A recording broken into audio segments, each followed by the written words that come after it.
പിതാവിൻ്റെയും പുത്രൻ്റെയും പരിശുദ്ധാത്മാവിൻ്റെയും നാമത്തിൽ ആമേൻ. എൻ്റെ പ്രിയപ്പെട്ടവരെ, ഇന്ന് ഓഗസ്റ്റ് 11-ാം തീയതി ചൊവ്വാഴ്ച. അമ്മേ പരിശുദ്ധ അമ്മേ, അമ്മേ പരിശുദ്ധമേ, ദൈവമാതാവേ, കൃപാസനത്തിലൂടെ ഞങ്ങളുടെ ദേശത്തിനും അമ്മ മധ്യസ്ഥം തേടി തന്ന എല്ലാ അനുഗ്രഹങ്ങൾക്കും കൃപകൾക്കും ഞങ്ങളിപ്പോൾ ഹൃദയം നിറഞ്ഞ നന്ദി പറയുന്നു.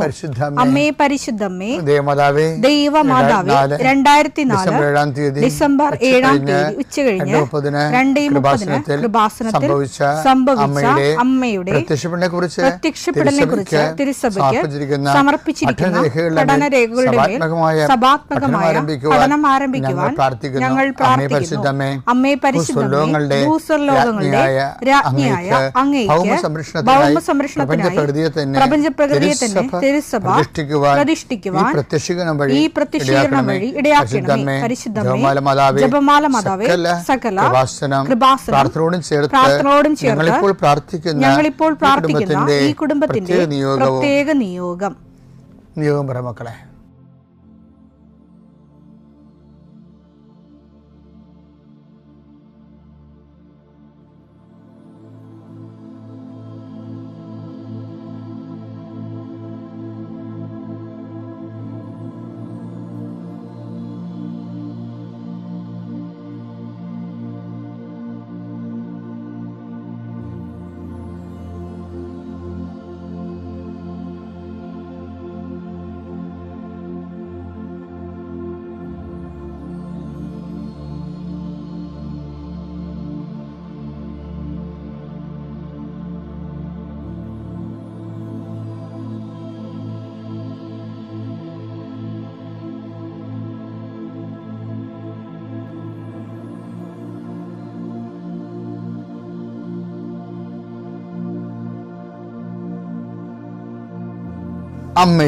അമ്മയുടെ പ്രത്യക്ഷീകരണത്തിന്റെ ഈ അനുഗ്രഹവേളയിൽ ഞങ്ങൾക്ക് സാധിച്ചു തരുവാൻ കനിയണമേ.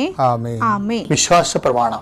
സർവശക്തനായ പിതാവും ആകാശത്തിന്റെയും ഭൂമിയുടെയും സൃഷ്ടാവുമായ ദൈവത്തിൽ ഞാൻ വിശ്വസിക്കുന്നു. അവിടുത്തെ ഏകപുത്രനും ഞങ്ങളുടെ കർത്താവുമായ ഈശോമിശിഹായിലും ഞാൻ വിശ്വസിക്കുന്നു.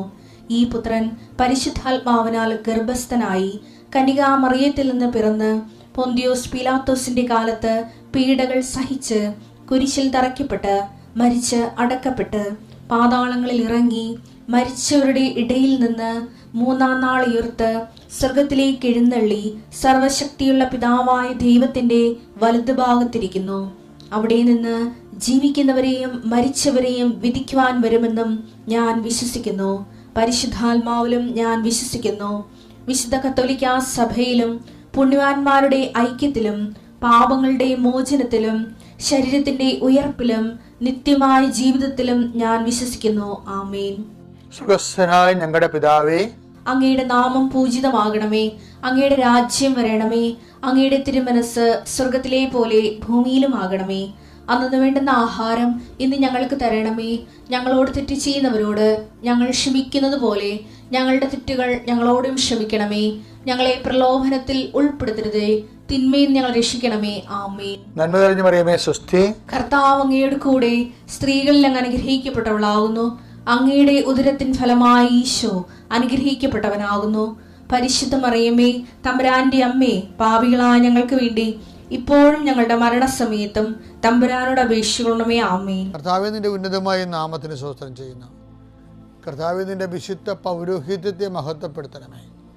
കർത്താവെ, സഭയിലുള്ള സാന്നിധ്യം ദൃഢമാക്കി 40 വർഷം ഞാൻ അർപ്പിച്ച കൃപാസന ജീവനോടെ പ്രത്യക്ഷപ്പെട്ട മാതാവിൻ്റെ സാന്നിധ്യം, ഈ കൃപാസനത്തിൽ വന്നിറങ്ങി പ്രാർത്ഥിച്ചു പോകുന്ന ലക്ഷോപലക്ഷം മനുഷ്യരുടെ പ്രാർത്ഥനയുടെ ശക്തിയാൽ ഞാൻ ഇന്നത്തെ ദിവസത്തെ എൻ്റെ മക്കളുടെ ആവശ്യങ്ങളെ കർത്താവിൻ്റെ ദൃശ്യം സമർപ്പിച്ചുകൊണ്ട് ആശീർവദിക്കുന്നു. കർത്താവെ, അങ്ങയുടെ മക്കളുടെ മേൽ നിൻ്റെ തിരുമുറുപാട് മരുന്നുകരം വെക്കണമേ. എൻ്റെ കർത്താവിൻ്റെ ഉന്നതമായ നാമത്തിൽ ശിരസിൻ്റെ രോഗങ്ങൾ, ബ്രെയിനിലെ സിസ്റ്റുകൾ, ബ്രെയിനിലെ ക്യാൻസറുകൾ, ബ്രെയിനുമായിട്ട് ബന്ധപ്പെട്ട മുഴുവൻ രോഗങ്ങൾ ഈ നിമിഷം ഇത് പ്രാർത്ഥന കൂടുന്ന മക്കളുടെ മേൽ കർത്താവിൻ്റെ ശക്തി ഒഴുകുകയും നീ സുഖപ്പെടുകയും ചെയ്യട്ടെ. തൊണ്ടനൊമ്പരങ്ങൾ, അത്തോൺസൈറ്റുകൾ, തൈറോയിഡുകൾ, ശ്വാസകോശ രോഗങ്ങൾ, ഉദര രോഗങ്ങൾ, പിസ്ത രോഗങ്ങൾ, PCOD രോഗങ്ങൾ, സർവാംഗവാദ രോഗങ്ങൾ, വൃഷ്ണരോഗങ്ങൾ, കർത്താവിൻ്റെ നാമത്തിൽ ഉച്ച മുതൽ ഉള്ളംകാര് വരെ കർത്താവിൻ്റെ രക്തം പടരട്ടെ. മരുന്ന് ലേപനമല്ല, അങ്ങനെ വചനമാണല്ലോ അങ്ങനെ മക്കളെ സുഖപ്പെടുത്തുന്നത്. വചനത്തിൻ്റെ കരുത്ത ശക്തിയാൽ യേശുക്രിസ്തു ഉന്നതമായ നാമത്തിൽ അങ്ങനെ മക്കൾ സൗഖ്യം പ്രാപിക്കട്ടെ. കർത്താവെ, ഇന്നത്തെ യാത്ര, ഇന്നത്തെ സംസാരം, ഇന്നത്തെ കമ്മ്യൂണിക്കേഷൻസ്, ഇന്നത്തെ ഒപ്പുകൾ, ഇന്നത്തെ എഴുത്തുകൾ, ഇന്നത്തെ ഉപയോഗിക്കുന്ന വാഹനങ്ങൾ, കർത്താവ് ഇന്ന് ചെയ്തു തീർക്കേണ്ട എല്ലാ ഉത്തരവാദിത്തങ്ങളും കണ്ടുമുട്ടുന്ന എല്ലാ വ്യക്തികളുടെ മേലും എൻ്റെ മക്കളുടെ മേൽ കർത്താവിൻ്റെ ശക്തി പ്രവർത്തിക്കുകയും മാതാവിൻ്റെ മധ്യസ്ഥത്തിൽ സഞ്ചാരി മാതാവ് സമയത്തിൻ്റെ അധികാരം നിലമേലങ്കിയാൽ നിങ്ങളെ പൊതുകയും സന്തോഷത്തോടെ നിങ്ങൾ രാത്രി തിരിച്ചു വരാൻ ദൈവം അനുവദിക്കുകയും ചെയ്യട്ടെ. മക്കളെ, നമ്മൾ ഇപ്പോൾ ഈ സീരീസിലുണ്ടല്ലോ, നമ്മൾ ഒരു ടോപ്പിക് എടുത്തിട്ട് അതിൻ്റെ ഘടനകൾ എങ്ങനെയാണ് നമ്മൾ പരിശോധിച്ച് എങ്ങനെയാണ് കൃപയിൽ വളരുന്നതെന്ന് നോക്കുകയാണ്. അതായത് ഇപ്പോൾ നമ്മൾ തന്ത്രം അതിൻ്റെകത്തുള്ള അവൻ്റെ നാമത്തിൽ വിശ്വസിക്കുന്നവർക്കെല്ലാം ദൈവമക്കളാകാനുള്ള കഴിവ് നൽകി. ഈ കഴിവെന്നാണ് കൃപയെന്ന് പറയണത്. കൃപയെന്ന് പറയണത് യോഹന്നാൻ 1:12 നമ്മൾ 1:16 വരുമ്പോൾ അവൻ്റെ നാമത്തിൽ വിശ്വസിക്കുന്നവർക്കെല്ലാം കൃപയ്ക്ക് മേൽ കൃപ ലഭിച്ചിരിക്കുന്നു. അപ്പോൾ മേൽകൃപ എന്ന് പറഞ്ഞാൽ അപ്പോൺ ഗ്രേസ്.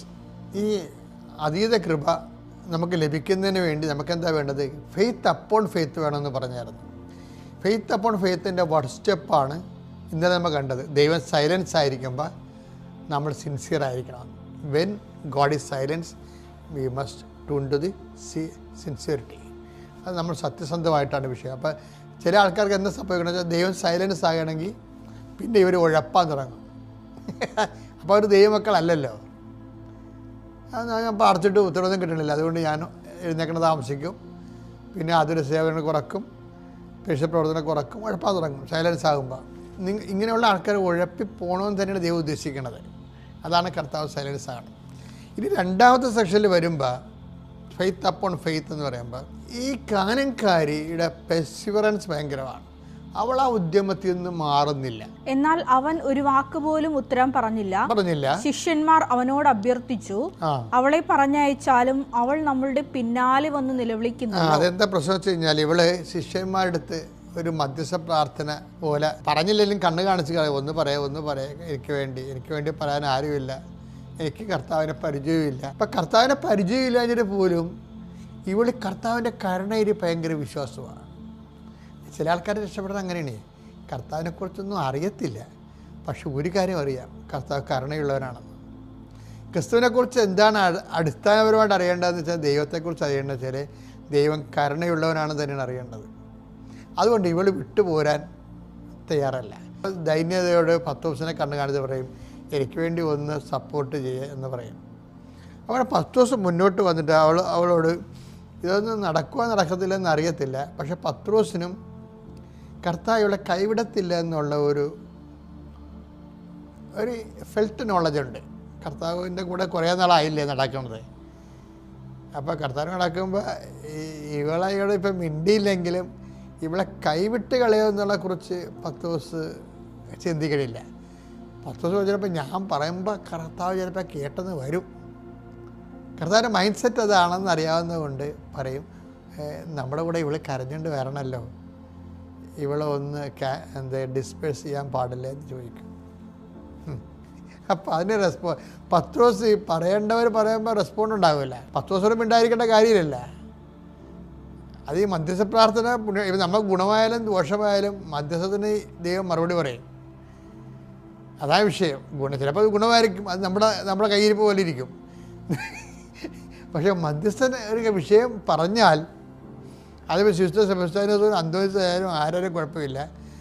അവർ നമ്മുടെ വിഷയം ഏറ്റെടുത്ത് പറഞ്ഞാൽ വൈറ്റ് ആൻഡ് ബ്ലാക്ക് ഈശോ അതിനെ റെസ്പോണ്ട് ചെയ്തിരിക്കും.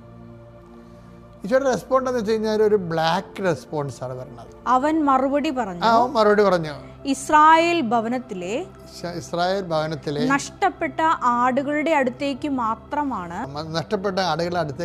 ഞാൻ അയക്കപ്പെട്ടിരിക്കുന്നത്. ഇതാണ് പ്രശ്നം.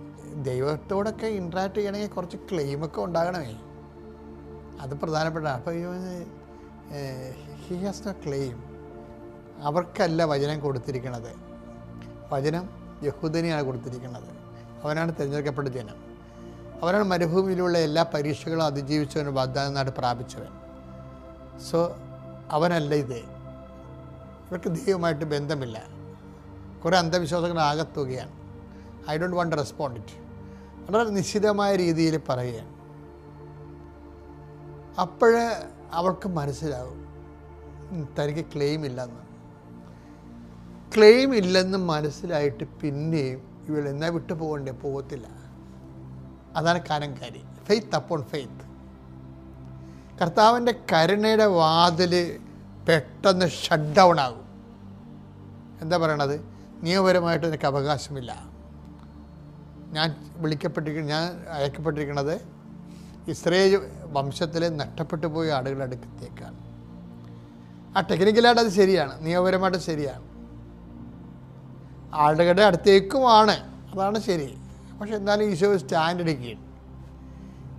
കാര്യം അതിൻ്റെ ഈ കാനംകാരി നിപ്പിലിങ്ങനെ ഇവിടെ ഗ്രാഫ് ഇങ്ങനെ ഉയർത്തുക.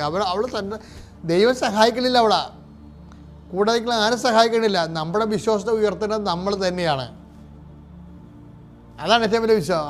അപ്പോൾ പത്രോസ് അവളുടെ വിശ്വാസത്തെ അവിടെ ക്ലെയിം, കർത്താവ് അവിടെ ക്ലെയിം ക്യാൻസൽ ചെയ്യുകയാണ്, ഡിസോൺ ചെയ്യുന്നു.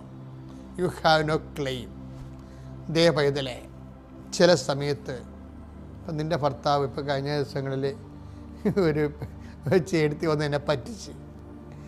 അതായത് ചേച്ചി, ഞാൻ അടുത്താരെ ആൾക്കാരെ കണ്ടുകൊണ്ട് നിൽക്കുകയായിരുന്നു. എല്ലാവരും പോയി കഴിഞ്ഞപ്പോൾ കൊടുങ്കാറ്റ് പോലെ കരഞ്ഞു പോയി ഒരു ചേട്ടത്തി വന്നു. അവിടെ ചീട്ടിരിപ്പുണ്ട്. ആ ചീട്ട് എങ്ങനെ സംഘടിപ്പിച്ചതെന്ന് എനിക്കറിയാൻ പറ്റില്ല. അപ്പോൾ ഇവിടെ കരച്ചിലും പോയി നോക്കിയപ്പോൾ അവിടെ ഒരു ഫോട്ടോ ഇരിപ്പുണ്ട്. മകൻ ഇങ്ങനെ എന്തോ അവരുടെ റിലേറ്റീവാണ്. അപ്പോൾ ഇതൊക്കെ ഉണ്ടെങ്കിൽ മകനാണോ അപ്പനാണോ നമുക്ക് ചോദിക്കേണ്ട കാര്യമില്ല, രോഗിയാണത്. അയാൾക്ക് മെയിൻറ്റേഴ്സ് മറ്റേ വന്നിരിക്കുകയാണ്. അപ്പോൾ എനിക്കറിയാം എൻ്റെ അടുത്ത് കള്ളച്ചീട്ടാണ് ഈ സംഭവം എന്ന് എനിക്ക് നന്നായിട്ട് അറിയാം. ഞാനത് നോക്കിയില്ല. എന്താ കാര്യം? അവിടെ നമ്മളത് അതിനെ വിസ്തരിക്കുകയല്ല വേണ്ടത്. കരുണയുടെ കർത്താവിൻ്റെ അൾത്താരെ നിൽക്കുമ്പോൾ നമുക്ക് വേണ്ടത് എന്താണ്? ആ വിഷയം ആദ്യം സെറ്റ് ചെയ്യണം. ഞാൻ വിഷയം അയാൾക്ക് വേണ്ടി എല്ലാവർക്കും പ്രാർത്ഥിക്കുന്ന പോലെ അവർക്ക് വേണ്ടി തരം പൂശി പ്രാർത്ഥിച്ച് ആൾക്കാരെ കൊണ്ടുപോയി മാതാവിൻ്റെ മധ്യസ്ഥന് വെച്ചിട്ട് ഞാൻ തിരിച്ചു കൊടുത്തിട്ട്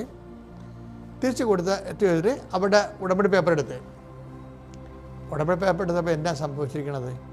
ഇവർക്ക് ഉടമ്പടി പേപ്പർ ഇവിടെ കൃപാസനത്തിൽ വരാനുള്ള റൈറ്റ് ഇല്ല.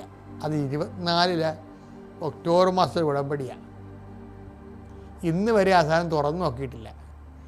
ഇന്ന് കൊണ്ടുവന്ന് പുതുക്കിയിരിക്കുക. എന്താ കാര്യം? ഈ പേപ്പർ കാണിക്കാൻ വേണ്ടിയാണ്. She has no claim. ദൈവത്തിന് പറ്റിപ്പാണ് ഒരു ഉടമ്പടി. അപ്പം ഞാൻ ചോദിച്ചു, ചേച്ചി ഇത് ക്യാൻസൽഡ് ഉടമ്പടിയാണല്ലോ. അല്ല, ഉടമ്പടി എടുത്തപ്പോൾ തന്നെ ഞാൻ പറഞ്ഞായിരുന്നു എനിക്കത് പൂർത്തിയാക്കാൻ പറ്റിയിരുന്നത്. അപ്പോൾ ഞാൻ ചോദിച്ചു, നിന്നെ പിന്നെ നിങ്ങളെന്താ ദൈവത്തെ പറ്റിക്കാൻ പോയത്? ഉടമ്പടി എടുക്കാൻ പോയത് എന്തിനാ? നമുക്ക് ഒന്നും ചെയ്യാൻ പറ്റത്തില്ല. ദൈവത്തെ പറ്റിച്ച് അവരാ പണി മേടിക്കുന്നതല്ലാതെ നമുക്കൊന്നും ചെയ്യാൻ പറ്റത്തില്ല. എപ്പോഴും നമ്മൾ ഉടമ്പടി എടുക്കുന്നത് ശ്രദ്ധിക്കണം. പക്ഷേ എന്നാലും അവർക്കൊരു 0 ക്ലെയിമാണെന്ന് വിചാരിച്ചു. പക്ഷെ അവർക്കൊരു ക്ലെയിമുണ്ട്. എന്താ കാര്യം? അവർ ഈ അത്യാസന സമയത്ത് അവർക്ക് ക്ലെയിം ഇല്ലെങ്കിലും അവർ കർത്താവിനെ ആശ്രയിച്ച് ആൾക്കാരെ വന്നു എന്നുള്ളതാണ് അവരുടെ ക്ലെയിം. മനസ്സിലായില്ലേ? ഇതാണ് കാനംകാരിയുടെ grace upon faith upon faith എന്ന് പറയുന്നത്. നിങ്ങൾക്ക് ക്ലെയിം ഇല്ലെന്ന് നിങ്ങളൊരു പാപത്തിലാണ്. നിങ്ങൾക്ക് ക്ലെയിം ഇല്ലെന്ന് വിചാരിച്ചോ?